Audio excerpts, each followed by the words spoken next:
Projecteur à présent sur une entreprise qui réinvente un ingrédient phare de la gastronomie bretonne, le sarrasin. Si la crêpe et la galette sont des classiques incontournables, à Tex dans le Morbihan, Mademoiselle Braise propose une nouvelle gamme de produits avec succès, comme nous expliquent Mylène Villaverde et Christophe Rousseau. Chez Mademoiselle Braise, tout a commencé avec les crêpes et les galettes. Après 3 ans d'activité, 1 million d'unités est vendu chaque année dans les boulangeries et supermarchés du coin. Mais Émilie et Vincent Latouche ont rapidement souhaité diversifier leur production. Ils se sont alors lancés dans la confection de chips au sarrasin. C'est le premier produit qu'on a développé après la galette et la crêpe qui nous a fait connaître, on va dire, dans toute la France. Il aura fallu tester de nombreux procédés pour arriver à faire une chips avec peu de matière grasse. Mais une fois la recette trouvée, le succès est au rendez-vous. Le couple investit dans des machines et développe de nouvelles recettes à base de leur produit phare, le blé noir. Là, du coup, on prépare un granola. C'est un mélange de 4 céréales bio mélangées donc avec notre caramel, plus un croustillant de crêpe. Éclat de crêpes de sarrasin dans le granola, mais aussi infusion de blé noir ou encore cookies et sablés 100% blé noir. La céréale bretonne est présente dans quasiment toute la gamme de Mademoiselle Braise. Ses qualités gustatives et nutritives sont plébiscitées.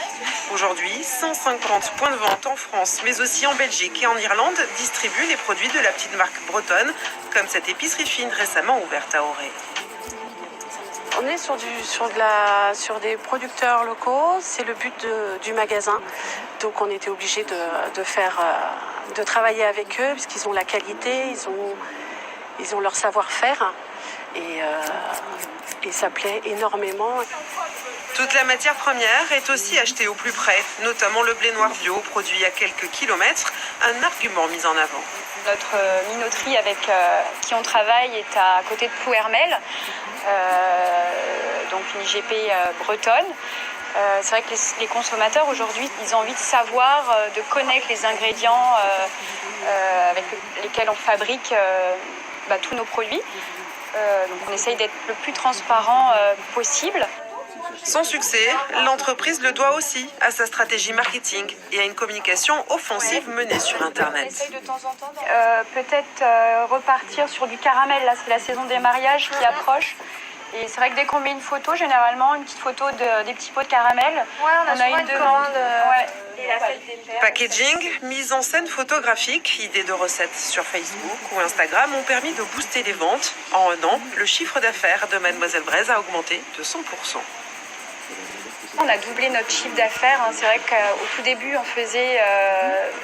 Notre chiffre d'affaires était avec les crêpes et les galettes. Et là, depuis 1 an, je pense que même cette année, on va dépasser. On va faire plus de 50% de notre chiffre d'affaires en produits d'épicerie fine. L'entreprise familiale est en pleine expansion. Elle cherche désormais de nouveaux locaux, mais aussi un chef de production. Une embauche qui fera passer l'équipe à 8 salariés.